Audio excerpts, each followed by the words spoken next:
When I introduced nuclear changes, we said that there are 3 kinds of nuclear change, and then we spent a large amount of time talking about radioactive decay, because radioactive decay is the most common form, and there are a ton of subvarieties. We talked about all those subvarieties. Yeah, positrons and beta and alpha and neutrinos exist, but I'm not going to ask about them. The other 2 varieties are fission and fusion. We only give like 20 minutes of class time to those because we only need like 20 minutes of class time to get the amount of detail that we care about. Fission and fusion both work when nuclei split or combine with into new atoms with more binding energy. We're not going to go into a ton of detail about what binding energy is. It relates to the nuclear strong force, and it is the amount of energy a nucleus contains. Now, the weirdest thing about fission and fusion is to imagine, if I split an atom, does a bunch of energy come out? Yeah. If I take 2 atoms and fuse them together, does a bunch of energy come out? Yeah. Doesn't it seem reasonable that I could create permanent, pure, perfect, free energy by just being like, split, free energy, stick back together, free energy, split, free energy, and just do that over and over again? Yeah. But that can't be true, because where is that energy coming from? Yes, it is true that splitting produces energy and fusing produces energy, but they're not both true for the same things at the same times. There is one isotope, iron 56. Iron 56 can be thought of as the perfect nucleus. It has the perfect balance of protons to neutrons. It's the perfect size to have the highest binding energy. Everything smaller than iron 56 is, you don't want to call it less stable, but it's less efficient. And so if I take something smaller than iron and I fuse them together so that they are closer to iron, they will release the extra energy that they had as they're moving towards perfection. Everything larger than iron 56, in order to get closer to iron, I have to split it in half. And so splitting large things produces energy. I could potentially, imaginarily take something large and fuse it, but it would take in energy. It would be endothermic instead of exothermic. I could potentially take small things and split them, but they also would not release energy. They would suck in energy. So fusion is only productive if it's smaller than iron. Fission is only productive if it's larger than iron. Going into the specific details, fission, by definition, is when heavier nuclei split to form lighter nuclei. When I try to help students remember the difference between the 2 words, I will usually say, if there's an earthquake, a fissure might form. A fissure is where a big crack forms in the ground. But then my students are like, we've never heard of that. And I'm like, fine, what do you say? And then someone, who was it? I don't remember, was like, what if you have a relationship that fizzes out and they split up? And I was like, sure, go with that. So fission is the splitting of a large particle. It releases an enormous amount of heat or energy and extra neutrons. The neutrons are the important part that you want to remember. If we go back to the homework with the question that had the terrible typo where I forgot a verb, as atoms get bigger and bigger, they need more and more neutrons to be stable. So if I have something really big, it has a ton of extra neutrons. If I split it into 2 smaller things, they will not need as many neutrons. So all those extra ones that the big one needed just sort of get shot out randomly as neutron emission. And so if we look at this picture, I start out with uranium. The uranium splits into 2 smaller things, and the extra neutrons come flying out. When I say this provides a ton of extra heat, 1 kilogram of uranium-235 releases about the same amount of energy as 20 million kilograms of TNT, which is like dynamite. TNT relies on chemical explosions. It's chemical energy. Uranium relies on fission, nuclear energy. And so that's where I like to say chemical explosion or chemical energy can blow a hole in a mountain. Nuclear energy just blows up the mountain. So the equation.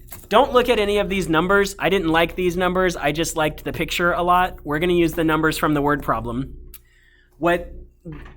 There's a thing called spontaneous fission where a nucleus just breaks apart on its own. That's pretty rare. The common version of fission is man-made fission. That's what we see in power plants and stuff. And so all of your equations that you have to write will be man-made. How does man-made fission happen? It's written in this example. Uranium-235 is bombarded with a neutron, causing it to split into barium and krypton, and then releasing the extra neutrons.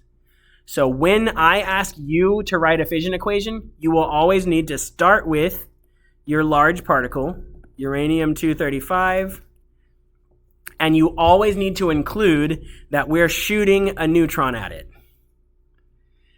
If uranium is already unstable, I can make it rapidly far more unstable by firing a radioactive neutron at it. This particular problem says I have barium-141 left over. I wrote my barium smaller than I needed to. And the number for barium is 56. I also have krypton-92, which is number 36. And I will always have some number of neutrons. The number of neutrons will be different for different changes. It's basically just whatever mass is left over will be ejected as extra neutrons. So in order to solve a problem like this, I add up the total mass I started with, which was 236. I add up the total mass of my elements that come out, which in this case is 233. As a result, how many neutrons must have also been produced? 3. So when I just give you a word problem that says, hey, you start with this element and you end with those two elements, you need to remember to always add the extra neutron on the left and some number of neutrons on the right. Yes? In this problem, I usually won't.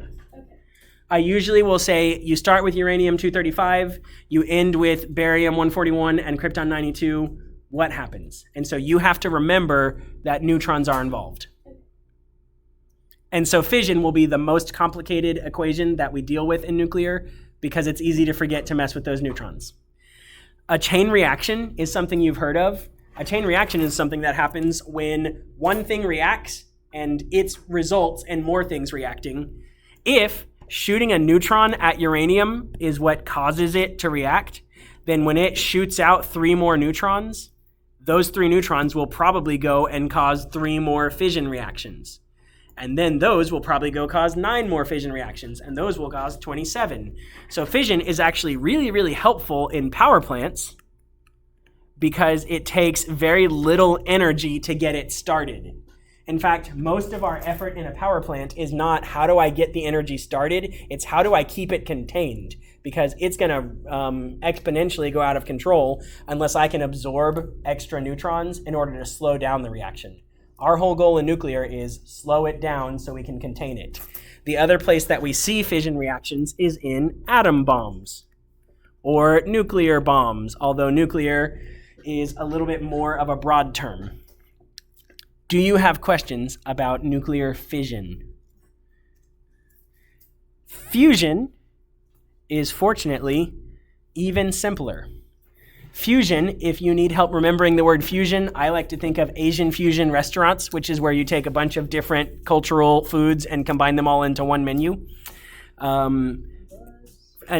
Fusion is when light nuclei combine or fuse together to form heavier ones. Fusion is actually better at producing energy than fission. You get more energy out of it, but it can only occur at extremely high temperatures. So where fission, I can take some cold uranium and shoot a neutron at it and it will get hot very quickly. For something like fusion, I have to take something light like hydrogen and get it as hot as the center of the sun before it will finally fuse. And so getting it started is enormously difficult. We're not going to use this example because I decided I don't like it and I need to change it. We'll use a different example. But because fusion requires such high energy to get started, we see it in places like stars. We also see it in what's called a hydrogen bomb. The hydrogen bomb is the newest generation of nuclear warheads where it actually is a combination. They have some fission going on that is hot enough to cause a source of heavy hydrogen to fuse, releasing an enormous wave of energy. So the hydrogen bomb, like we know how to cause fusion on Earth, we just have only ever done it in uncontrolled destructive ways. We haven't been able to do it in any nicely controlled power producing ways. And that's the goal. If we can figure out what we call cold fusion, a way that we can cause fusion without it being as hot as the center of the sun or a hydrogen bomb, then basically all of our energy problems are solved. Because the amount of energy released is crazy high. You don't need radioactive materials, you need regular hydrogen. You don't end with radioactive materials, you end with regular helium. And it is a beautiful idea if we can figure out the engineering. We're going to do exactly 2 example problems, and then we're done. But let's do the fusion one first, because we haven't seen that. Here's how fusion works. Write number 2. Write the equation for the fusion of helium-3 and hydrogen-3. So I start with helium-3. How many protons does helium have? 2. And I'm going to fuse it with hydrogen-3. How many protons does hydrogen have? 1. What is 3 plus 3? What is 2 plus 1? What element has 3 protons? Lithium. That's fusion. That's all you have to do for fusion. With fission, you have to remember the neutrons. So if I start on number 1 with uranium-235, and I know that fission is occurring, you're always going to assume in my class that this is man-made fission, so you have to cause the fission by adding a neutron. This problem tells me that I'm going to end with cesium-144. Cesium is number 55. And I'm also going to have rubidium-90. Rubidium is number 37. And I know that I'm going to have some number of neutrons left over at the end for the chain reaction. And so we have to do the math on both sides. So the mass should always be the same. I don't usually even check that. And when I say mass, I meant protons. The mass on the top row is where we're going to do our work. So this one is 236. 144 plus 90 is 234. How many neutrons do I need? 2 neutrons, and that is fission. Do you have any questions about fission or fusion? No. Okay. Your homework, I think, is just, I don't remember. Never mind. I won't say anything because I don't remember. It's like you do some fission and fission and you do some. Oh, yeah. It's all just equations again. Equation, equation, equation. Are we allowed to go? You are allowed to go.